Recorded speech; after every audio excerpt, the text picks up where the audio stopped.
नमस्कार, मैं हूं डॉक्टर जवाहर सुरीसेट्टी और आप देख रहे हैं जवाहर सर की क्लास में यूथ टॉक्स।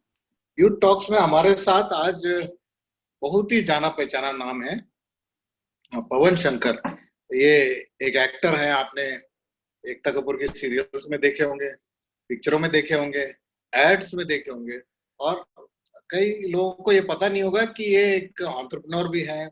इनका एक प्लेटफॉर्म है, एजुकेशन प्लेटफॉर्म, जिसका नाम है एजुकेशनिस्ता, और भी कई ये वेंचर्स में पार्टिसिपेट करते हैं। Hello Pawan, how are you? Hello, आपको अटक गया लगता है। हाँ hi sir. Pawan, how are you? हाँ, कैसे हैं आप? हाँ जी। ठीक। Good good good. All so good. All good जब तक एंड हौसला है तब तक। जिंदगी है क्या? ये जावेद अख्तर वाला है क्या? क्योंकि फाइटर क्या? हमेशा जीतता है। हाँ हाँ। ओके। तो टिके रहना पड़ता है, बस आप टिके हाँ, रहिए। तो आपसे आज जीवन। यानी we will talk about various issues. हाँ, जो लगता है आपको दिल जी की बात है वो करनी चाहिए। हाँ, मन की बात करना है नहीं करना है वो जी आप देख लीजिए। हाँ, दिल की बात जरूर करिए। जी चलिए, यानी जी बॉम्बे जी। की हालत क्या है आज? आज बॉम्बे की हालत क्या है?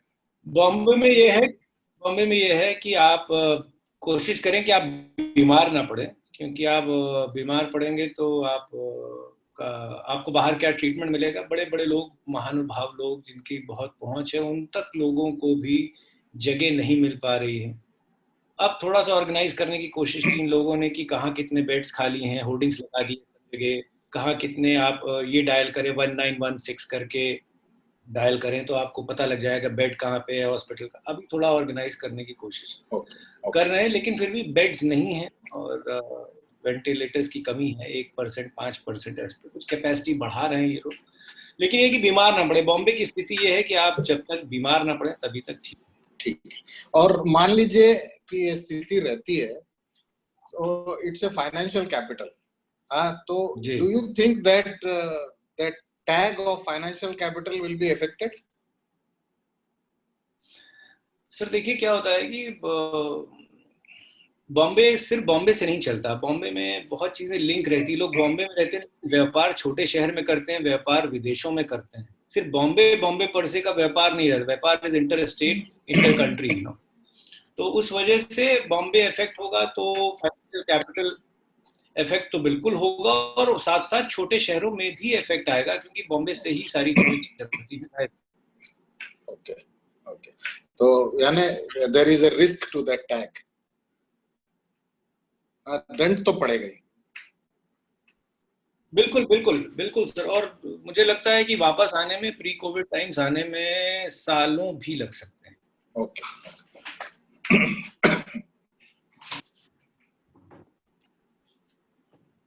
मुझे ऐसा लगता है कि वो सोच बदल चुकी है। लोग नेसेसिटी पे आ चुके हैं, लोगों के पास पैसे बचे नहीं हैं, और जो जितनी ऊंचाई पर है उसकी समस्याएं उतनी ऊपर है। नीचे वालों को अगर ये लगता है कि ऊपर वाले बहुत आराम से, उनके पास बहुत पैसे नहीं, जिसकी जितनी बड़ी दुनिया है उसकी उतनी प्रॉब्लम्स है। मोदी जी की बिल्कुल प्रॉब्लम सही। पूरी क्या है वहाँ? हाँ। वो पूरे हम अपना घर नहीं संभाल पाते, हम अपने बच्चे को नहीं कन्विंस कर पाते, और आप चाहते हैं कि पूरा देश वो संभाल लें। तो वो असंभव है सर, किसी भी इंसान के लिए असंभव है। और अच्छा, ये हाँ। आदमी सोसाइटी में क्लैशेस होते हैं, तो अच्छा। ये हाँ, दिस इज अनप्रेसिडेंटेड।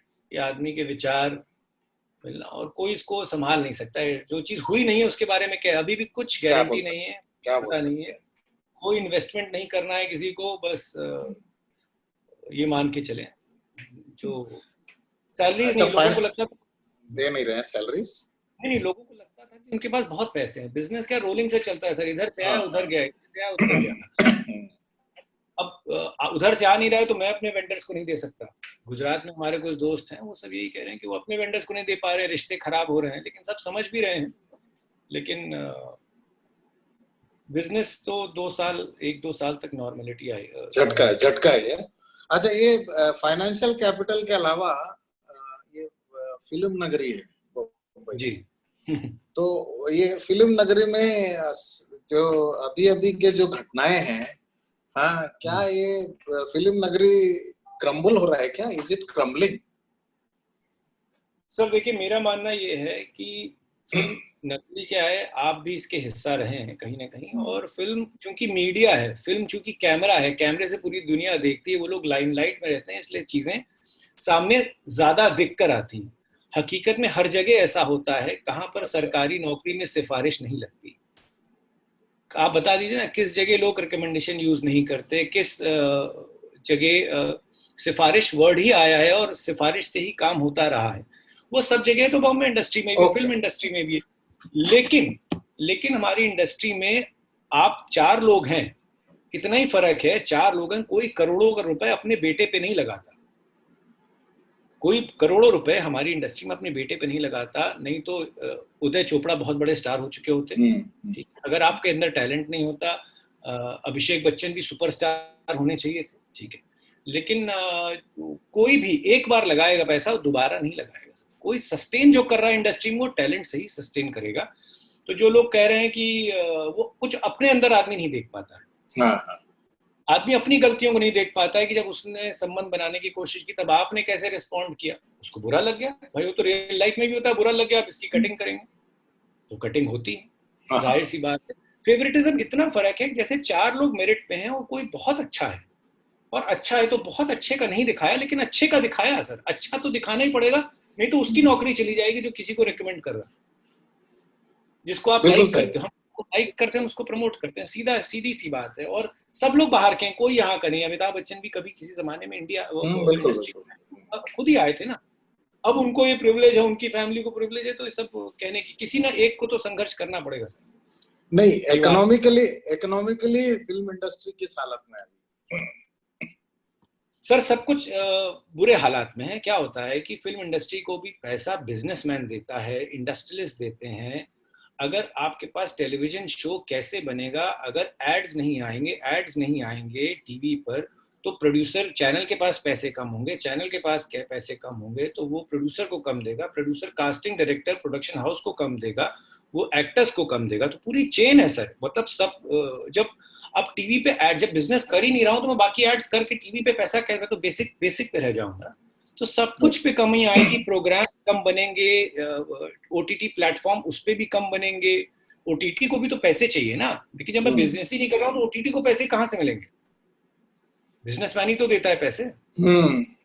लेकिन ओटीटी में कंटेंट नया आ रहा है, वो कहाँ से आ रहा है सर? ये पुराना आ रहा है जो अभी आप देख रहे हैं। अभी ये एग्जॉस्ट हो जाएगा। हाँ, जिसने जो बना के रखा हुआ है वो लोग अपना टाइमली रिलीज कर रहे हैं, सब पहले का है। तो अभी आपको अगर ये बढ़ेगा तो आपको 6 महीने बाद ओटीटी में कंटेंट कम पड़ जाएगा, खत्म हो जाएगा, जैसे टीवी की हालत है। वो टीवी अभी देखिएगा, लेकिन अभी वापस शूटिंग शुरू हो रही है। ओटीटी छोटे प्लेटफॉर्म से अभी कहानियां सिमट जाएंगी, जो कम भीड़ वाले होंगे, 300-400 क्राउड वाले सीन्स कम कर दें, कहानियां वैसे लिखी जाएंगी इसमें क्राउड ना रखो, तो कहानियां बनने लगेगी, दायरा थोड़ा सा सिमट जाएगा। Very good. यानी बड़े बजट की पिक्चरें कम हो जाएंगी क्या, ऐसा कह रहे हैं आप? बड़े बजट की पिक्चरें तो कम नहीं होंगी, मेन तो स्टार कास्ट ही होती है। मेन खर्चा जो होता है आधे से ज्यादा स्टार कास्ट, वो तो कम नहीं होता। लेकिन उनको लिखना है तो 500, अगर आपको लिखना है कि वॉर का सीन है, तो वॉर का सीन ऑडियो विजुअल से बनेगा, पब्लिक ऑडियो विजुअल से क्रिएट की जाएगी, तो खर्चा और बढ़ेगा, कोई कम नहीं होने वाला है उससे। और बड़ी फिल्में तो बनेंगी, बड़ी फिल्में बनेंगी। यानी इस में बाहुबली नहीं बन सकता, ऐसा बोल रहे हैं क्या? बाहुबली भी सर देखिए, visual effect, audio visual effect ज्यादा थे ना सर उसमें। बाहुबली में कोई इतना क्राउड कहाँ से होता है? आप जहाँ लाखों का क्राउड देखते हैं सबसे ज्यादा, तो वो वैसे ही दिखेगा आपको। अभी भी वैसे ही होता था, वो वैसे ही दिखेगा आपको, उसको क्रिएट किया जाएगा। ओके। राम गोपाल वर्मा की न्यूक्लियर आ रही है शायद जी, वो एक बड़े बजट की पिक्चर है, 250 करोड़ की बोल रहे हैं। हाँ, तो ऐसी पिक्चरें क्या डिले हो जाएंगी क्या इस वक्त? बिल्कुल इनडेफिनेटली जाएंगी, शेल्व हो जाएंगी, डिले हो जाएंगी। हाँ बिल्कुल। मतलब आप बजट, ओवरऑल बजट में कमी तो आएगी, क्योंकि इन्वेस्टरों के पास पैसा नहीं बचा है, डिमांड कम हो गई है। डिमांड ही कम हो गई तो सप्लाई ऑटोमेटिकली कम करनी पड़ेगी सर, इंटेंशनली अनइंटेंशनली कम करनी पड़ेगी। ये किसी के लिए तो वरदान साबित होगा क्या, अगर ये बड़े बजट की फिल्में नहीं बन रही हैं तो? Short films. सर मैं ये नहीं मानता कि शॉर्ट फिल्म्स, लेकिन मैं ये नहीं मानता कि कोई भी चीज ना बनने से किसी का फायदा हो सकता है। ओके। किसी के ना से फायदा हो ही नहीं सकता, हाँ से ही फायदा होगा। वो बनेंगी बड़ी बजट की फिल्में बनेंगी तो उन लोग के पास और पैसा आएगा, वो लोग 10 छोटी फिल्में बना पाएंगे। तो ना से फायदा नहीं होगा, जितना हाँ होता जाएगा उतनी चीजें और मल्टीप्लाई होती जाएगी। सिर्फ one yes open several doors. Okay, but ये पूरी दुनिया में चूंकि ये फिनोमिना है, so this is a world wide effect. World wide affair, applicable to all. अभी हम लोग किसी से हाल ही नहीं पूछते, तो पूछते हैं क्यों भाई, अब तो सबका हाल एक जैसा है। अच्छा सर, एक और विडंबना है, लोग ना खुश भी हैं इसमें, जो उनको कोई परेशानी नहीं है वो खुश भी हैं। वो क्यों खुश हैं? क्योंकि सब दुखी हैं, इसलिए वो खुश हैं। इक्वलाइजर है यानी। अगर दूसरा सुखी होता, सोचिए सबका बिजनेस चल रहा था, मेरा बिजनेस बंद हो गया तो मैं तो बिल्कुल फ्रस्ट्रेशन है, क्योंकि अभी सब दुखी हैं। तो जो कहावत थी कि दूसरे सुख से आदमी ज्यादा दुखी है, वो कहावत ही खत्म हो गई। तो इसलिए सब एंजॉय भी कर रहे हैं, यू नो, वाली बात। आज मैंने जी एक पॉडकास्ट रिलीज किया था, सब बकवास है करके। हाँ हाँ, तो उसमें यही था, सुशांत सिंह राजपूत वाला, कि कितना समय मिलता है लोगों को कि जजमेंट पास कर देते हैं कि ये इन्वॉल्व है, ये इन्वॉल्व है, ये इन्वॉल्व, जबकि वो जानते ही नहीं होंगे आसपास। सर, वो हमेशा से होता है, ये हमेशा से होता आया है कि जाने के बाद ही किसी चीज की वैल्यू होती है। सिंपल है सर, आज हमारे पास भी जो है वो नहीं है, अब उसकी वैल्यू हो रही है कि आपके पास क्या था और फिर भी आप कितने दुखी थे। तो ये जाने के बाद ही वैल्यू होती है। सुशांत के जाने के बाद लोगों को शायद और वैल्यू हो रही है। आदमी भीड़ में, मैंने यही कुछ ऐसा लिखा है बड़ा बढ़िया, मैं अभी पोस्ट करूंगा कि क्या तुम भी भीड़ में अकेले चलते हो, क्या धुआं तुम्हें भी घेरे है। मुझे एक चीज लगती है कि इंसान किसी के लिए भी आंसरेबल ना हो, लेकिन अपने माँ बाप के लिए जरूर आंसरेबल होता है, जब तक उसका खुद का परिवार नहीं होता। और 99% ऐसा देखा गया है कि अगर आदमी अपने माँ बाप से ही बात कर ले। हम क्या होते हैं, मैं तो इस दौर से गुजरा हूँ सर, मैं अपनी समस्या ना किसी को बताता नहीं। अच्छा। और माँ बाप को तो बिल्कुल नहीं बताता। क्यों नहीं बताता? उसका कारण क्या है? इसमें भी बच्चों के लिए एक बड़ी बच्चे सोचते हैं कि माँ को बताएंगे वो परेशान हो जाएंगे, पिताजी को बताएंगे वो परेशान हो जाएंगे, तो उनको बुढ़ापे में उनको क्यों परेशान करना, खुद ही झेल लो, खुद ही सक्षम हो जाओ, खुद ही चीज़ों को हैंडल कर लो अपने एंड पे। तो ये मैंने भी बहुत किया है। मतलब मैं अपने स्ट्रगल दौर में, हमारा थोड़ा सा पहले शुरू हुआ था, मैं 2004 में एंट्री दी थी, 2009 में एंट्री हुई। तो दिन में शायद आपने बात भी की, अगर पिताजी को इल्म भी हो जाता, लेकिन इसमें माँ बाप की भी एक वो चीज़ है कि उनको भी समझ जाना चाहिए कि माँ बाप से बेहतर कोई बच्चे को समझ, उनको भी समझ जाना चाहिए कि इसमें मेरे बेटे को मेरी ज़रूरत है। आप इस कठिन दौर में भी आपने वो किया जो हर पिता करता है। आप गए, आप बाहर से गए, आप विदेश में जाके अपने बेटे को वापस लेकर आए, यही एक हर पिता, 99% लोग ऐसे करते हैं। तो आदमी अपने माँ बाप से जरूर बात कर ले, और चाहे किसी से बात करे ना करे। जितनी भी दोस्ती होती है सर, वो एक लिमिट तक ही होती है। मैं एक लिमिट तक अपने मित्र की मदद कर सकता हूँ, एक लिमिट तक। लेकिन माँ बाप एक ऐसे हैं, खुद को बेचकर भी अपने बेटे की, अपनी बेटी की मदद करेंगे। नहीं तो दोस्त को बोलूंगा भाई मेरी इतने साथ है, इतना सामर्थ्य भाई, इतना तुझे चाहिए, इतना दे सकता हूँ भाई, बाकी मुझे भी देखना। लेकिन अपने माँ बाप किसी भी एक्सटेंट तक जा सकते हैं, बच्चे भी उतना नहीं जा सकते अपने माँ बाप के जितना माँ बाप जा सकते हैं, हमेशा से रहा। एक हम राइटर हैं रूमी जाफरी, रूमी भाई का भी, वो भी एक होने वाले, तो उनकी एक सीख मुझे बहुत याद है। एक बार उनके घर गए तो उन्होंने कहा कि पवन, जो किराए का जो मकान होता है ना, वो किराए का मकान नहीं होता। वो जब आप उसके लैंडलॉर्ड होते हो तो किराए का मकान आपका एक बेटा होता है। तो जिस तारीख को किराया आना होता है ना, वो उसी तारीख को आता है।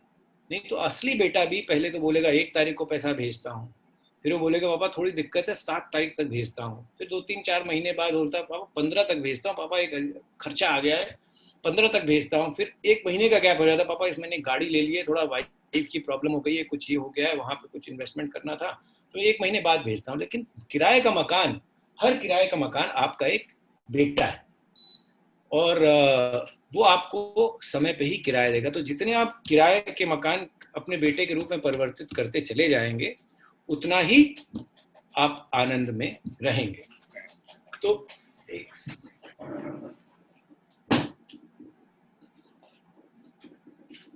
जी सर जी। तो जो आप कह रहे हैं ये अपने तो अपने होते हैं, धर्मेंद्र की पिक्चर थी। हाँ, धर्मेंद्र की पिक्चर थी, हिमेश रेशमिया का गाना भी था। ये जो आप बोल रहे हैं कि रिश्तों के बारे में, तो जैसे अभी जैसे इंडिया में कोरोना एंट्री मारा, तो उस समय ये बात थी कि बुजुर्ग लोगों को ज्यादा इफेक्ट कर रहा है, उनको संभाल के रखिए। कुछ कुछ देशों में बुजुर्गों को निकाल दिया गया है कि भाई आपकी वजह से हो सकता है हमको भी लग जाए। हाँ, तो इंडिया का सिचुएशन आज की तारीख में रिश्तों के मामले में क्या है? सर देखिए, पहली चीज तो ये कहना ही गलत हो गया है। अब ये सरकार की रिस्पॉन्सिबिलिटी बनती है कि वो लोगों को सही बात सही तरीके से रखें। एक तरफ शुरू हो गया कि 10 साल के बच्चों और के अंदर भीतर के बच्चे और 65 साल के ऊपर के लोगों को प्रॉब्लम है। प्रॉब्लम यह है कि आप फिजिकल एज को, आपकी रियल एज को आप बायोलॉजिकल एज समझ लेते हैं। सबसे बड़ी दिक्कत यह है कि आपकी 70 साल का आदमी भी 40 साल की बायोलॉजिकल एज हो सकती है, अगर वो इम्यूनिटी स्ट्रांग है, अगर उसको योगा होगा करता है, फिट रहता है, कोई नशा पत्ती नहीं करता है, तो वो फिट स्ट्रांग है। 40 साल का आदमी क्यों मर रहा है कोरोना से? इम्यूनिटी क्यों? क्योंकि उसकी फिजिकल बायोलॉजिकल बॉडी जो है वो ऑलरेडी सिगरेट्स की वजह से, शराब की वजह से और भी शौक की वजह से वो ऑलरेडी डायलेट कर चुकी है, वो ऑलरेडी खराब हो चुकी है। तो यहाँ पे ही गड़बड़ कर दिया। कोई बताने के लिए नहीं रेडी कि आप अपनी, अगर आप बायोलॉजिकल 65 के ऊपर, मेरे फादर 77 है, 78 है, मेरे से ज्यादा एनर्जी है उनके अंदर, कैसे? तो ये जाहिर सी बात है कि वो बिल्कुल फिट है। मतलब जितना वो सुबह उठ के लिख सकते हैं उतना मुझसे नहीं लिखा जाता। तो जाहिर सी बात वो किताब पे लिख रहे हैं। तो आपको सबसे पहले बताना चाहिए कि आप अपनी पहले तो बायोलॉजिकल एज सब लोग चेक करा लें। 36 साल में आपको हार्ट अटैक हो जाता है, 40 साल में हार्ट अटैक हो जाता है आपको, आप 2-2 पैकेट सिगरेट के पी रहे हो पूरे दिन के, तो आपका यही होगा। फिर आप कह रहे हैं जी तो वो लोग निकले 65 वाले, तो जो हेल्दी है वो निकले, जो अनहेल्दी है वो अपने आप को हेल्दी करें। प्रोसेस होना चाहिए। ये रूल है, ये रूल होना चाहिए। Okay okay. अच्छा, आप चूंकि एजुकेशन में भी बहुत गहराई से घुस चुके थे, तो क्या लगता है कि रेसिडेंशियल स्कूल्स, कॉलेजेस, यूनिवर्सिटीज, इनका क्या होगा? माँ बाप जब भेजेंगे नहीं भेजेंगे बच्चों को?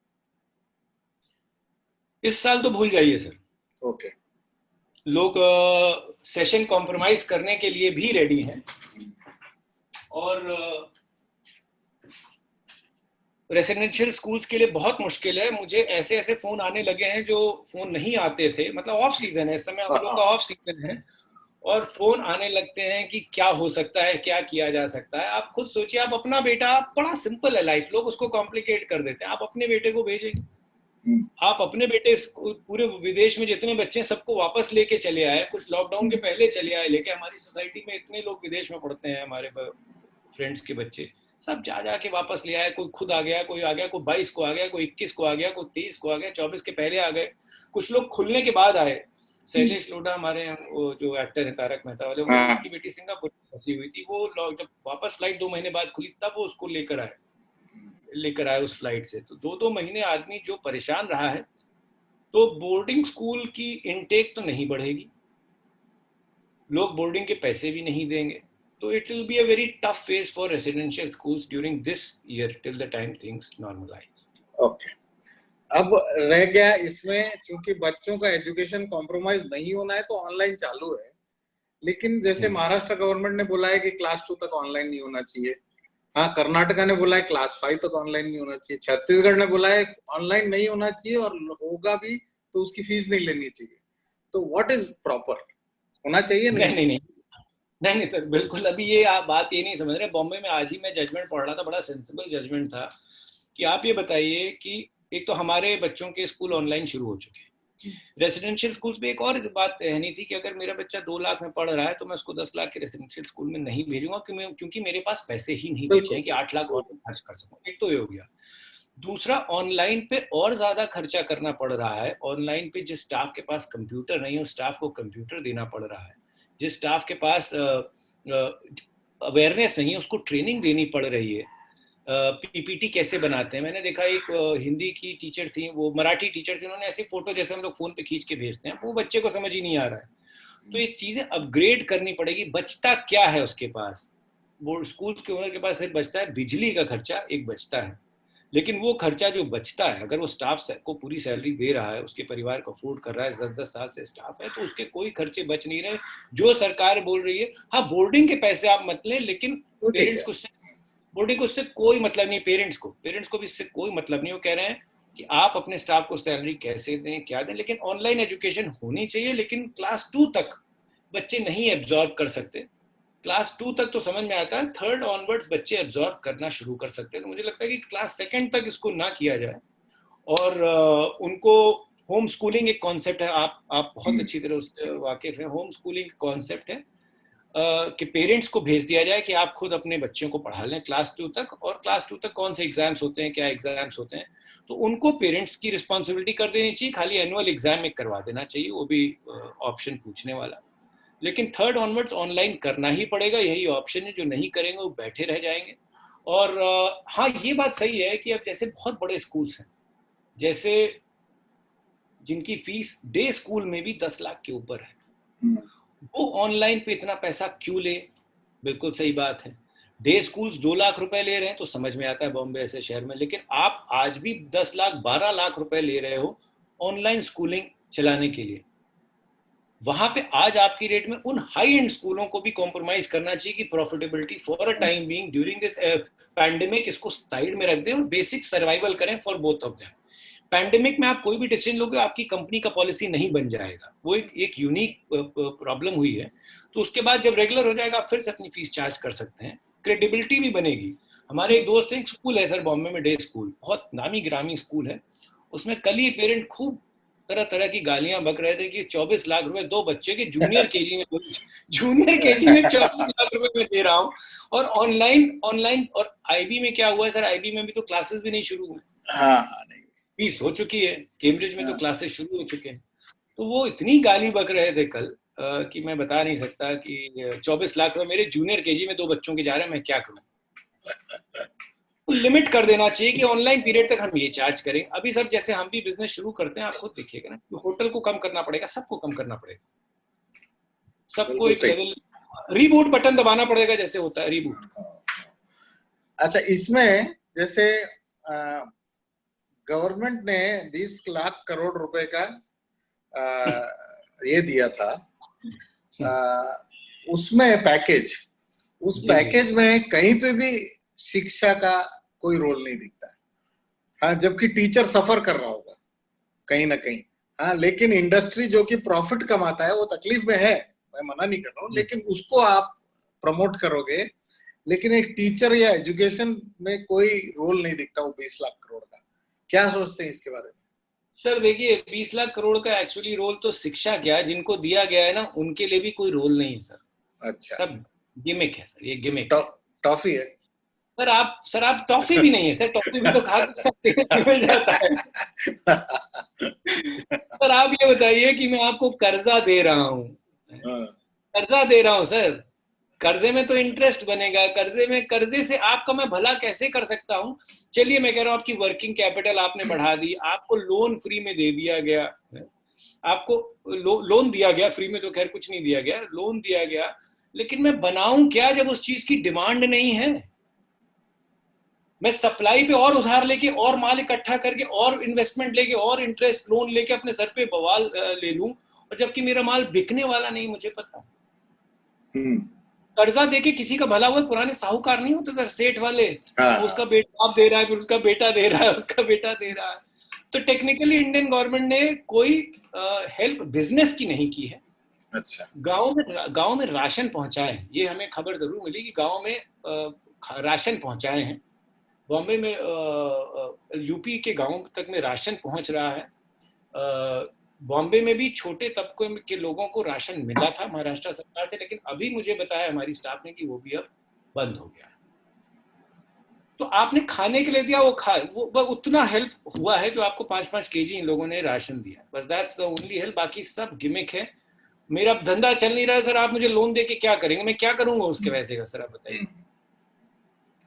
और माइग्रेंट्स वाली प्रॉब्लम, हाँ माइग्रेंट्स वाली भी प्रॉब्लम, थोड़ा सा फिल्मी ड्रामेटिक एंट्री ना लेते हुए अगर हम इसको 4, 5, 6 दिन कह देते हैं कि 10 दिन है आपके पास, अपने अपने घर चले जाइए, तो इतनी प्रॉब्लम नहीं होती। हर चीज बिना अब मुझे ऐसा लगता है कभी कभी कि फैसले पहले लिए जाते हैं, उसका रिपरकशन बाद में सोचा जाता है। और इस सरकार के साथ ये थोड़ा सा और ज्यादा है, फैसले पहले ले लेंगे, उसके बाद उसके रिपरकशन करेंगे। जीएसटी पे मतलब 368 अमेंडमेंट, मैंने आपको एक स्टेटमेंट दिया, उसको मैंने 368 टाइम उसको अमेंड किया, मतलब इतने अमेंडमेंट जीएसटी पे हुए हैं।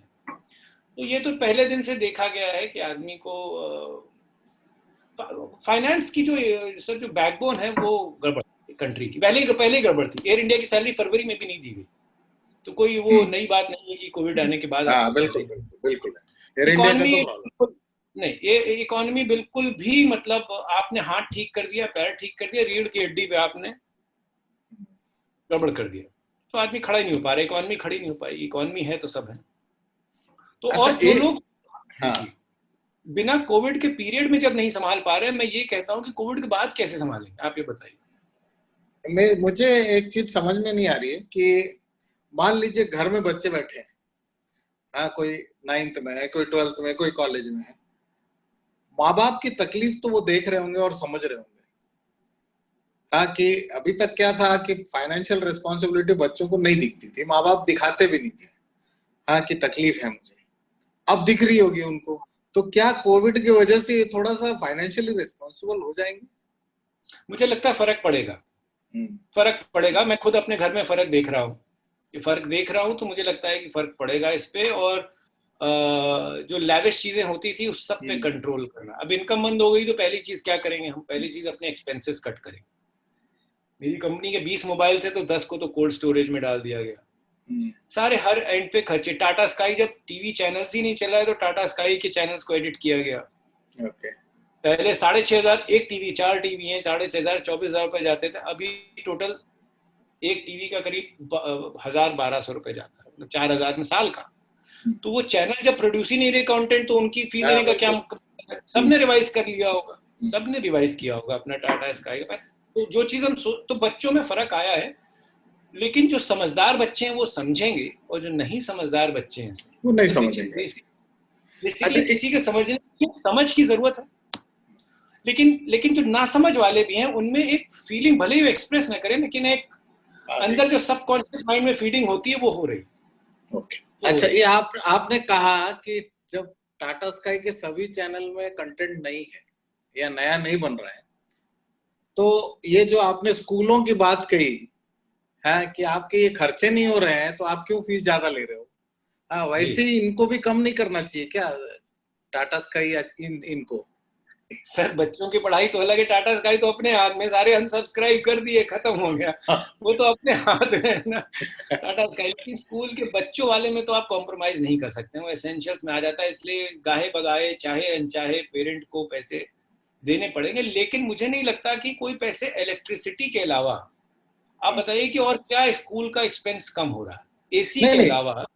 नहीं, 24 लाख रुपए आपने फीस बोला, उनको भी समझना चाहिए स्कूलों में, उनको समझना चाहिए। बिल्कुल, वो नहीं तो समझेंगे सर, वक्त समझा देगा, वक्त समझा देगा।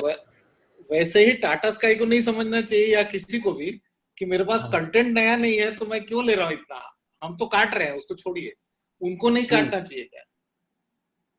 सर, उन्होंने ओपन खेल कर दिया, आपको जो चैनल चाहिए, नहीं चाहिए, तो उन्होंने ओपन मार्केट कर दिया। देखिए, उनकी तरफ से फेयर है पॉलिसी, आपने जो चाहिए, उन्होंने, गवर्नमेंट ऑफ इंडिया ने, ये तो देखिए ट्रांसपेरेंसी तो आई है गवर्नमेंट के आने के बाद, ट्रांसपेरेंसी आई है, रेरा में आई है, बिल्डर सब गलत वाले फेज आउट हो चुके हैं। तो टाटा स्काई ने फेयर कर दिया, हर चैनल ने अपना पैसा बताया, आपको जो टिक करना अनटिक करिए। तो टाटा स्काई खुद क्यों कम करे, जब आपको राइट दिया हुआ है कि आप हाँ या ना में उसको येस और नो कर सकते हो, तो टाटा स्काई को खुद ऐसा डिसीजन लेने की जरूरत नहीं, उसने ऑलरेडी आपको ऑटोनॉमी दे दी है, प्रजातंत्र फैला दिया है उसने। यार, आप बोल रहे हैं कि कंटेंट हो या ना हो, मेरे एक चैनल का रेट ये है, आपको लेना है लो, मत लेना मत लो। हाँ, क्योंकि देखिए सर, कुछ लोग रिपीट भी देखेंगे ना, जिनके पास कोई काम नहीं, घर में बैठे हैं, वो रिपीट भी देख रहे हैं ना। कुछ लेडीज हैं, वो रिपीट भी देख रही है, एपिसोड देख रही है, प्रोग्राम जो भी चल रहा है वो देख रही है, जो भी चैनल चल रहा है देख। चलिए ठीक है, ये जस्टिफिकेशन है।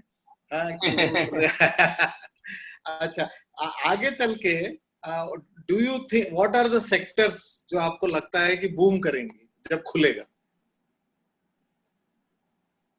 सर शुरू में तो पेंट अप डिमांड होगी, शुरू में तो पेंट अप जो लोग नहीं खरीद पाए शुरू में रहेगी, लेकिन उसके बाद मुझे लगता है कि आदमी सब भूल जाता है सर। अच्छा, यानी नॉर्मलाइज हो जाएगा, सब भूल जाएगा। आज से 5 साल बाद हम लोग उसको वैसे याद किया करेंगे। आदमी क्या होता है कि आपके साथ, पर आप खुद याद करिए कि 5 साल पहले के कोई इंसिडेंट और 10 साल पहले का कोई इंसिडेंट आपको दोनों आसी पास दिखेंगे। वो तो अपने दिमाग में स्टोर्ड है ना, हमारे दिमाग में स्टोर्ड है, आसी पास दिखेंगे। तो आज से जब ये चीजें खत्म हो जाएगी, दवाई आ जाएगी, सब नॉर्मल हो जाएगा। ये सब खत्म हो जाएगा, दवाई आते ही ये चीजें नॉर्मल हो जाएगी, क्योंकि मेजॉरिटी लोग सुधर नहीं सकते हिंदुस्तान में खासकर। अब्रॉड में तो पहले से भी डिसिप्लिन था, ज्यादा डिसिप्लिन था।